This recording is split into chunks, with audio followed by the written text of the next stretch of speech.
አደረሳችሁ መባባል የምንችልበት ኪኖች ድረስ ነው እንግዲህ እስካሁን ባለው ቁጥር ላይ አሁን የነ መንሱር ነገር እግዚአብሔር ይሁናችሁ። መንሱር እዛው የዙምባቤ ነው መናገር የነበርክበት ቦታ ይሻል ነበር የኔ አባት።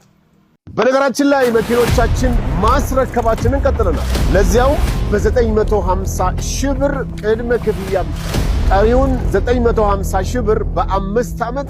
ሰላም እንዴት ናችሁ? ውድ ግሩም ለማ ዩቲዩብ ቻናል ቤተሰቦች በያላችሁበት ሰላማችሁ ይብዛ።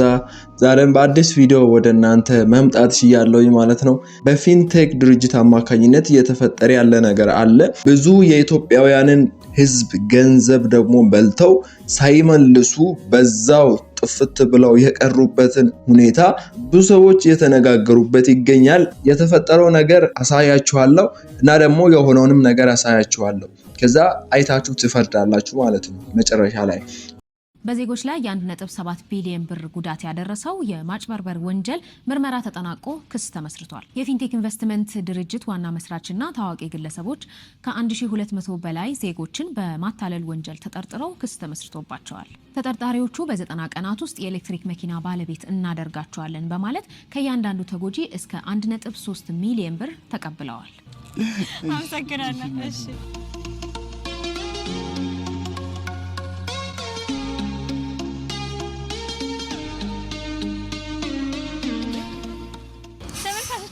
ቀደም ሲል እንግዲህ የቢዋይዲ መኪናዎችን እንግዲህ ስላላቸው ይዘት እንዲሁም ደግሞ ሙሉን የስፔር ፓርታቸውን እንግዲህ ከባለሙያው ጋር ቆይታ አድርጌያለሁ። አሁን ደግሞ ስላከፋፈል ሁኔታ ምን ይላል ብዬ እንግዲህ አንድ ባለሙያ ይዤላችሁ መጥቻለሁ። ልታወቃት ነገር ግን ከቻይናው የቢዋይዲ ካምፓኒ ጋር ምንም አይነት ውል ሳይኖረው የሐሰት መረጃ በመስጠት በተውሶ ያገኟቸውን መኪኖች የራሳቸው በማስመሰል ነው ወንጀሉን እንደፈጸሙት ፖሊስ የገለጸው። እዚህን አደረሳችሁ መባባል የምንችልበት ከፍተኛ የሥራ ኃላፊዎች፣ አምባሳደሮች ከቢዋይዲ ካምፓኒ የመጡ ቻይናውያን ወንድሞቻችን እንዲሁም በውክልና የተቀበሉ 20 ግለሰቦች ጋር በመሆን የኬክ ቆረሳው ተከናውኗል። ከልብ እናመሰግናለን። ከዚህ በኋላ እንግዲህ ፊንቴክ ኢንቨስትመንት ምን አይነት እቅዶችን አቅደዋል? እንግዲህ በቀጣይ ያው በእቅድ ደረጃ ያስቀመጣቸው በሺ የሚቆጠሩ መኪኖች አሉ። ወደ 20 ሺህ ነው እንግዲህ በእቅድ ደረጃ ያለው። እንግዲህ የመጀመሪያ ሂደት ምናልባት ይህንን ሂደት የሚያደርገው ምናልባት 3000 መኪኖች ድረስ ነው። እንግዲህ እስካሁን ባለው ቁጥር ላይ አሁን የደረሰበት ሂደት አለ።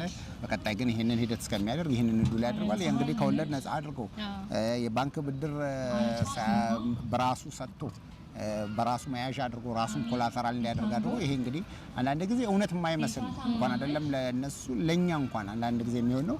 የእውነት ግን መሬት ወርዶ ደግሞ ያው እንግዲህ ከዚህ በላይ ምንም የምታየው ነገር የለም። ከዚህ በኋላ ችግሮች እንኳን ቢመጡ እንኳን እንግዲህ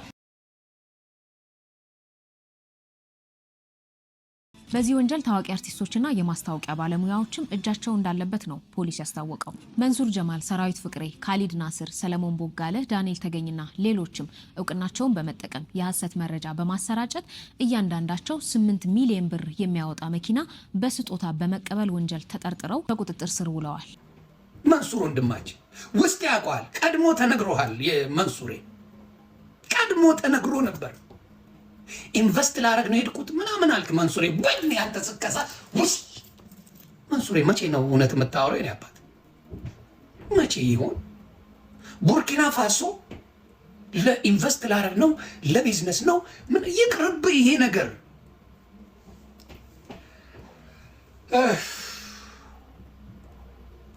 ምን ነው የኔ አባት ቢቀርስ በቃ የትም ብትሄድ አንተ ያለ ስከሳ አለኝ ከማለት ውጭ የለም። መንሱሬ እንደ ወንድም ነው የምመክረው። እግዚአብሔር ምስክሬ። ኢትዮጵያ ላይ በዚህ ጉዳይ ችግር እንደሚመጣ ቀድሞ ተነግሯቸዋል። ቡርኪና ፋሶ ገብተህ ኢንቨስት ላደርግ ነው ቡርኪና ፋሶ ብለህ ይህን ሰገጤ ህዝብ ትነደዋል። ይህን ምን የመሰለ ሰገጤ ህዝብ ትነዳለህ አልኩ። ቡርኪና ፋሶ የሄደበት ምክንያት መንሱሬ እቺን ነገር ሰምቷል።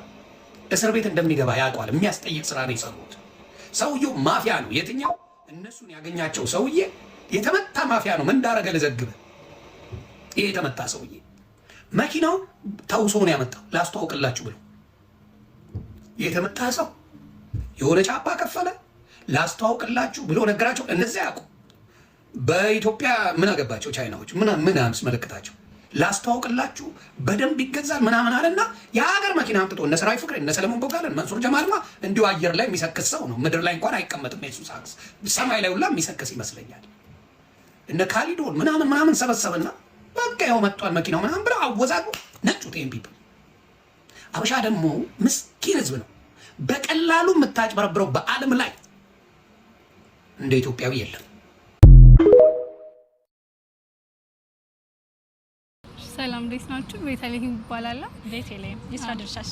የፊንቴክ ኢንቨስትመንት ኤክስኪዩቲቭ ሴክሬታሪ ነኝ። ኦኬ በጣም ጥሩ። የርክክብ ስነ ስርዓቱ ላይ ነው የተገናኘ ነውና እስኪ እንግዲህ እንደዚህ በጣም የሚያማምሩ የቢዋይዲ መኪናዎች የ2025 መኪናዎች የክፍያ ሁኔታቸው ምን ይመስላል? የአከፋፈል ሁኔታው የሁሉም ተመሳሳይ ነው። የዋጋ ልዩነት አላቸው። የአከፋፈል ሁኔታው 50-50 ነው። ቅድመ ክፍያ 50% ከፍለው ቀሪውን 50% ደግሞ በ5 ዓመት ውስጥ ከወለድ ነፃ በየወሩ ይከፍላሉ ማለት ነው። ምን ያህል ማለት ነው? የሁሉም ዋጋ ይለያያል። ለምሳሌ የሴግልን ብንመለከት ሲገል የምትባለው አነስ ያለችው ሞዴል ብንመለከት በየወሩ 15833 ብር ትመጣለች ማለት ነው። 833 ብር በየወሩ። አንዴ ምን ያህል ነው የሚከፈለው ማለት ነው? በአንዴ ቅድመ ክፍያ 950 ሺህ ብር ነው። 950 ሺህ ብር ቅድመ ክፍያ ይከፈልና ከዛን በስንት ዓመት ያልቃል? በ5 ዓመት ውስጥ በየወሩ ከፍሎ ያልቃል። ከወለድ ነፃ ነው። ከወለድ ነፃ። ያው ሁለተኛው ኢቱ ትባላለች። ከሲግል ከዚችኛው ትንሽ ከፍ የምትለዋ ቅድመ ክፍያ 1.6 ነው። 1.6 ማለት 1,600,000 ብር። ኦኬ አከፋፈሉ ደግሞ ያው 50-50 ነው። ቀሪውን 50% 1.6ቱን 1,600,000 ብሩን በ5 ዓመት ውስጥ በየወሩ ይከፍላሉ። በየወሩ ደግሞ 26,666 ብር ይመጣል። በጣም ጥሩ። እንግዲህ እንደዚህ ዝንጥ ያለች መኪና 950 ሺህ ብር ቅድመ ክፍያ ከፍላችሁ ከዛ ቀሪውን ደግሞ በ5 ዓመት እየከፈላችሁ አጠናቃችሁ የምትጨርሱት ተብለናል። እንግዲህ ብዙዎቻችን የመኪና ባለቤት ልንሆን ነው እንደማለት ነው። ምን አይነት ቅሬታዎች ይቀርብባቸዋል? ብዙ ጊዜ ያው አራተኛ ዙሪያችሁም ስለሆነ ብዬ ነው። ያው ከከስተመር ብዙ ቅሬታዎች ሊኖሩ ይችላል። ግን ያው ደግሞ ለነዛ ያው መፍትሄ በመስጠት ያው ድርጅታችን እንግዲህ ለማስረከብ በቅቷል ማለት ነው። በጣም ጥሩ። እንግዲህ በቂ መለዋወጫዎች ሳላቸው ወይ ዋስትናቸውስ ምን ያህል ነው? ዋስትናቸው ድርጅታችን የሚሰጠው ዋስትና ለቦዲው የ5 ዓመት ለባትሪው ደግሞ 8 ዓመት ዋስትና ነው። ሙሉ ለሙሉ መግዛት ለሚፈልግስ? ሙሉ ለሙሉ መግዛት ለሚፈልግ ያው አዲስ አሰራር ሲስተም እያመጣ ነው። እንግዲህ ወደ ቢሮአችን መጣ መረጃ መውሰድ ይችላል። ገና አዲስ አሰራር ነው እንጂ ሙሉ ለሙሉ አይሸጥም። ቅድመ ክፍያ ሲደረግ ብቻ ነው። ያው 50-50 ነው። እስካሁን እየሰራችሁ ያላችሁት 50-50 ነው። 50-50 ነው። በጣም ጥሩ። በጣም ነው የማመሰግነው። እሺ መልካም ቀን። በነገራችን ላይ መኪኖቻችን ማስረከባችንን ቀጥለናል። ለዚያው በ950 ሺህ ብር ቅድመ ክፍያ ቀሪውን 950 ሺህ ብር በ5 ዓመት ያለምንም ወለድ ተከፍሎ የሚያልቅ ነው። በአካባቢው ላይ የጸጥታ አካላቶች ባይኖሩ ኖሮ በመንሱር ጀማል ላይ በዛሬው ዕለት ጥቃት ሊደርስበት ይችል ነበር ሲሉ ቦታው ላይ የነበሩ ሰዎች በቪዲዮ ማስረጃ ጭምር ልከውልኛል። እና ጉዳዩ ምንድነው? ከፊንቴክ ኢንቨስትመንት ጋር በተያያዘ ብዙ ሰዎች የፍትህ ሚኒስቴር ድረስ ሄደው ጨዋታቸውን ሲያሰሙ ነበር። እንደሚታወቀው በተለያዩ ግለሰቦችና አርቲስቶች በሶሻል ሚዲያ እንዲሁም በማስ ሚዲያ ላይ በከፍተኛ ሁኔታ ማስታወቂያ አሰርቶ የነበረው ፊንቴክ ኢንቨስትመንት ግሩፕ መኪና ወደ ሀገር ውስጥ በቅናሽ አስመጣለሁ በሚል እንግዲህ ከብዙ ሰዎች ገንዘብ ከወሰደ በኋላ በቃሉ መሰረት መኪናውንም አላስረከበንም። እንዲሁም ደግሞ ገንዘባቸው እንዲመለስ የፈለጉ ሰዎችም ገንዘባቸው እንዳልተመለሰላቸው ሲናገሩ ነበር። ከዚህ ጋርም ተያይዞ እንግዲህ በርከት ያሉ አርቲስቶች እንዲሁም የቴሌቪዥን ጣቢያዎች መንሱር ጀማልንም ጨምሮ ከ16 በላይ የሚሆኑ ግለሰቦች ላይ ክስ ቀርቦ ነበር። በዚህም ክስ መሰረት እንግዲህ ከጉዳዩ ጋር በተያያዘ እጃቸው አለበት ተብሎ የሚጠረጠሩ ግለሰቦችና ተቋማት በስማቸው የተቀመጠ የባንክ ገንዘብ እንዲሁም መኪናም ንብረትም እንዳይንቀሳቀስ ታግዶባቸው ነበር። ቅርብ ጊዜ ግማሾቹ እገዳው ተነስቷል የሚሉ አሉ። ስለ ጉዳዩ ደግሞ በቅርበት የሚከታተሉ አንዳንድ ጠበቆች ደግሞ የባንክ አካውንታቸው ብቻ ነው እገዳው ለጊዜው እንዲነሳ የተደረገው እንጂ በስማቸው ንብረት፣ መኪና፣ ሌሎች አይነት ቁሳቁሶች እንዳያንቀሳቅሱ አሁንም እገዳው አልተነሳም የሚሉ አሉ። ዞሮ ዞሮ ግን በዛሬው ዕለት በርከት ያሉ ህዝቦች እንግዲህ እዚህ ጋር በቪዲዮ ላይ እንደምትመለከቱት በፍትህ ሚኒስቴር ሄደው ጩኸታቸውን ሲያሰሙ ነበር። በዚህም መሀል ነው እንግዲህ መንሱር ጀማል ቦታው ላይ በምን አይነት መንገድ እንደተገኘ ባላቅም እዛ ቦታ የተሰበሰቡ ሰዎች መንሱርን ሲያዩ ገንዘባችንን እንድንበላና እንደዚህ አይነት ነገር ውስጥ እንድንገባ ያደረከን አንተ በሰራው ማስታወቂያ አይተን ነው ለዚህ ነገር ልንዳረግ የቻለውና አንተን አንለቅህም ብለው ጉዳት ሊያደርሱበት ሲሉ አካባቢው ላይ የነበሩ የጸጥታ አካላቶች እንዳተረፉት ነው እንግዲህ ቦታው ላይ የነበሩ ሰዎች የነገሩኝ። እንግዲህ በዚህ ቪዲዮ ላይ እንደምንመለከተው እኔ ምን አውቃለሁ ምናምን አይነት ነገርም ሲል ይሰማል መንሱር። እዛ መሀል የነበሩ ሰዎችም ያንተን ማስታወቂያ ሰምተን ነው ከወለድ ነፃ ምናምን ብለህ በሰራኸው አንተን አምነን ነው ገንዘባችንን የተበላ ነው ሲሉ ይሰማል። እስኪ ይህንን ቪዲዮ በተወሰነ መንገድ እንመልከት።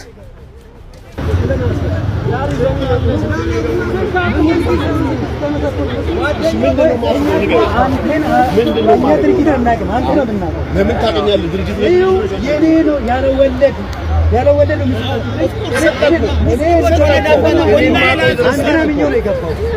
እንግዲህ በቪዲዮ ላይ እንደምትመለከቱት ሲያዋክቡት ያሳያል። እንደውም ይህንን መረጃ የላኩልኝ ሰዎች ቪዲዮ ለመቅረጽ ስላልተመቸ አካባቢው ላይ ያው ፖሊሶችም የጸጥታ አካላቶችም ስለነበሩ ካሜራውን ወደ ታች አድርገው ቀረጻውን ስላቆሙ እንጂ አንዳንድ ሰዎች ስሜታዊ ሆነው እሱም ወዴትም አትሄድም አይነት ነገር ሲሉ ነበር። ለማንኛውም በዚህ አጋጣሚ አንድ ማስተላለፍ የምፈልገው ነገር ምንድነው፣ ሶሻል ሚዲያ ላይ ምናምን በምታዩቸው ታዋቂ ግለሰቦች ወይም ደግሞ ቲክታከሮች የሚሰሩ ማስታወቂያችን አምናችሁ ገንዘባችሁን ኢንቨስት ማድረግ እንደሌለባችሁ ይሄ ጥሩ ማሳያ ነው። እንግዲህ እዚህ ጋር የምትመለከቷቸው በርከት ያሉ ሰዎች ገንዘባቸውን የተበሉ ናቸው። እንደገና ደግሞ በተለያዩ ክፍለ ሀገራት እዚህ ቦታ ላይ መምጣት ያልቻሉ ደግሞ እዚህ ጋር ከሚታዩት በላይ ደግሞ ሌሎችም የተበሉ ህዝቦች እንዳሉ ነው በፊንቴክ ኢንቨስትመንት እየተነገረኝ ያለውና ይሄ በጣም አስቸጋሪ ነው። ለፍታችሁ ጥራችሁ አልበላም አልጠጣም ብላችሁ ያጠራቀማችሁትን ገንዘብ በተሳሳቱ ማስታወቂያዎች እንግዲህ ያላችሁን ንብረትም ሆነ ገንዘብ እንዳታጡ መጠንቀቅ እንዳለባችሁ ነው የሚያሳየው። እንግዲህ መጨረሻው ምንድን ነው የሚለውን እንግዲህ በህግም የተያዘ ጉዳይ ስለሆነ በቀጣይ ምን አይነት ነገሮች አሉ የሚሉትን ነገሮች ማስመለከታችሁ ይሆናል። በዛሬው ዕለት ግን በርከት ያሉ ህዝቦች ፍትህ ሚኒስቴር ቀርበው ድምጻችን ይሰማ ፍትህ ይሰጠን ሲሉ የነበረውን መረጃ ነው ወደ እናንተ ያደረስኩት። በሌላ መረጃ በድጋሚ እስክንገናኝ የዛሬን እዚህ ላይ ያበቃው። መልካም ጊዜ። ለምን ታገኛለህ? ድርጅት የኔ ነው ያለወለድ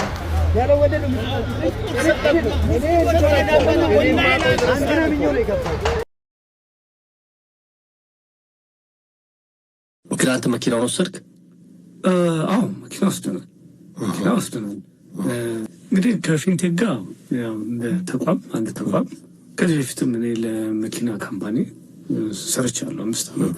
ልክ እንደዛ አንድ ካምፓኒ ነው ተቋም ነው ጠራኝ። እዚህ ካምፓኒ አምባሳደር ትሆንልናል አሉኝ። ፊንቴክ ይባላል። ሄድኩኝ። እንግዲህ ውል ቀርቦልኝ አውርቼ ያውም በትልቁ ምንድነው ማህበረሰብን አገለግላለሁ። ምክንያቱም ሌላ ቦታ ላይ ወደ 3 ሚሊዮን ወይ ምናምን የሚሸጥ መኪና እኔ በእንዲህ አይነት መልኩ ነው የማቀርበው። መጀመሪያ 950 ሺህ ብር ያስገቡና ቀሪውን 950 ሺህ ብር በ5 ዓመት ውስጥ ያለወለድ በየወሩ እንዲከፍሉ አደርጋለሁ ሲል ይሄ ደስ ይላል፣ ማህበረሰብንም የሚጠቅም ነው። ኦኬ ይሄ እንግዲህ አንድ ተቋም ነው ተፈራረምን። በዚህ መልክ ነው ግንኙነታችን የተጀመረው። እንደዚህ አሁን የክብር አምባሳደር ስትሆን እና ሀሳቦች ስትሰማ አይ በቃ አሪፍ ሀሳብ ነው ብለህ ነው የምትገባበት ወይስ ታስባ ይሄ ነገር እንዴ ሊሆን የሚችል ነገር ነው እንዴት እንደዚህ ይሆናል ብለህ ትጠይቃለህ? ሰዎችን አታማክርም? አሁን ለምሳሌ አሪፍ ሀሳብ ነው የሚሆን ከሆነ ግን ብዙ ሰዎች ይጠይቃሉ። ለምሳሌ እንዴት በ5 ዓመት ውስጥ ያለ ወለድ እንደዛ ሊሆን ይችላል ብለው የሚጠይቁ ሰዎች አሉ። በኋላም እንደሰማው ድርጅቱ ራሱ በኋላ የተወሰነ ክፍያ ጭማሪም አደረገ የሚል ነገርም ሰምቻለሁ። ምን መሰለህ እኔ ወደዚህ ስመጣ ስደርስ 2ኛ ዙር እየተሰጠ እና የተጠራሁትም ልክ ከመፈራረሜ በፊት የተገኘሁት እንትን ላይ ነው ወዳጅነት ፓርክ ላይ በትልቁ ሲሰጥ ነው ርክክብ ሲያደርግ ነው። እዛ ላይ የተገኘሁት ትልልቅ የመንግስት ባለስልጣናት፣ ታዋቂ ሰዎች ከዚህ በፊት የተሰጣችሁ ሰዎች ሲመሰክሩ ምናምን አይቻሉ። ይሄ ትልቅ ነገር ነው ማለት ነው።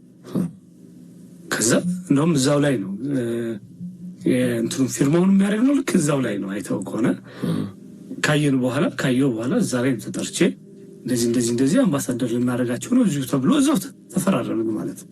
ይሄን አይተሃል። በቃ ትልቅ ነገር ነው። ስለዚህ ይሄ ማህበረሰብን ያገለግላል። በዚህ መልኩ ነው ይከፈልሃል። እንደዚህ አምባሳደር በመሆን በዚህኛው ማለት ነው በሌሎቹ እንደሚከፈል አውቃለሁ።